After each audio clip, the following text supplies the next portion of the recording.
Welcome back, everybody. Joe Concha filling in for Steve Malsberg, the Steve Malsberg Show.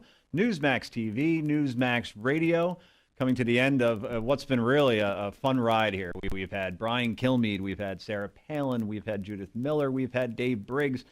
Just one great guest after another. We've covered a whole bunch of topics and certainly have had some fun today. So thanks for allowing me into your living room or onto your radio dial. Certainly have appreciated the time here today. And we're not done yet. We have Larry Klayman on the line with us right now. He's the founder of Judicial Watch, founder of Freedom Watch, and apparently is going to make life miserable for President Obama in about 4 days in Washington, D.C. Larry, thanks for joining us.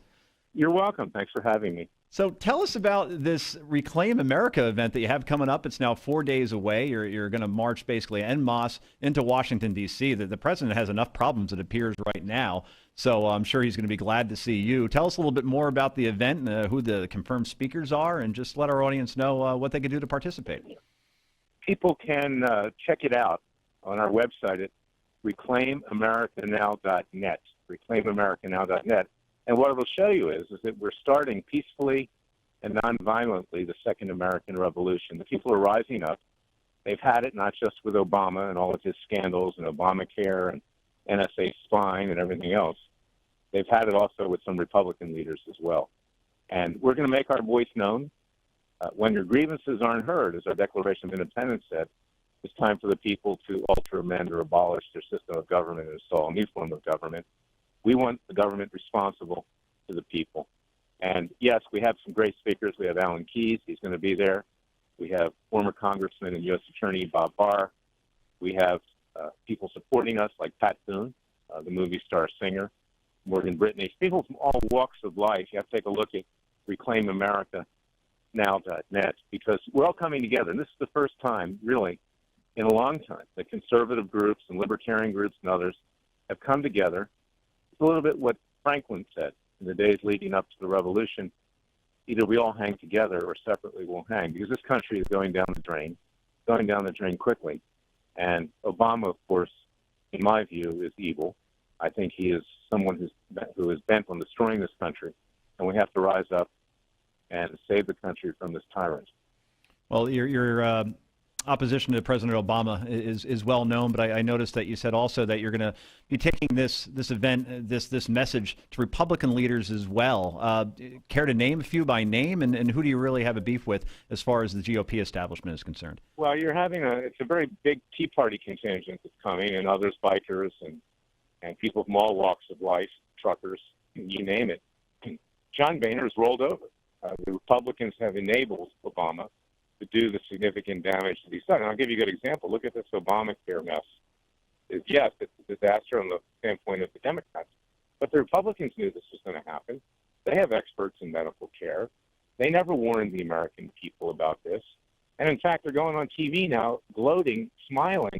This is going to give them the Congress in the year 2014 and perhaps the president in 2016. But what about the cancer patients who don't have doctors anymore and don't have insurance policies and are dying? It's a cynical political game. And while Obama is a socialist, while he favors Muslim interests, while I believe he's anti-American and wants to destroy the country and remold it in his own image, the Republicans have sat by and allowed him to do it. So they're equally as guilty as far as I'm concerned, and that's why we're calling for the resignations of Obama, of John Boehner, of Mitch McConnell, and others. And it's time that the American people took control of their own government. Larry, if you were in the position of power, a kingmaker, where you could say, you know what, I want this person to be the next Speaker of the House. Obviously, it's not John Boehner. Who do you see as the rising star, the guy that could really lead the Republican Party in the image that you'd like to see it led? I don't see any right now. And that's why weeks after we hold this mass demonstration... Not even a Ted Cruz, Larry? Invasion. Well, Ted Cruz not in the House. He's in the Senate. Right. I do like Ted Cruz, and I'm leaving it open that he may mature into somebody with courage. But let me tell you what happened here. I was at the Veterans Million March 3 weeks ago, and I was there with Ted Cruz and Mike Lee and Sarah Palin, and I like all of them. But we invited them to this Reclaim America Now demonstration, and it's okay to go on Fox News and pontificate. It's okay to play political games. When push comes to shove, these people are nowhere to be found. They should be here with the people at this event, just like Obama should have been with the veterans 3 weeks ago at the World War II Memorial. So, I'm very skeptical. I've been doing this, for many years, decades. I started Judicial Watch in '94. I started Freedom Watch after I ran for the Senate in Florida and didn't win and came out and started Freedom Watch. And the government has just totally collapsed, and there's nobody there that has courage. NSA is a big thing. We've got a hearing on Monday before a federal judge, 11:30, courtroom 18, 3rd and Constitution Avenue. I invite people to come. About 15 seconds, Larry. He's considering whether to enjoin the NSA over its overly broad, massive surveillance of American citizens. And I'll give you an example of somebody puts a lot of credence in, and that's Rand Paul. Rand Paul promised to support us in this. He promised to bring a class action. Well, it was yours truly and Freedom Watch that had to do it. Well, Larry, we appreciate you joining us, and I'm sorry to cut you off, but unfortunately we're up against it. It is Renew America. It's happening November 19th in D.C. I'm sure you're going to hear about it. Larry, thanks so much for joining us. AmericaNow.net.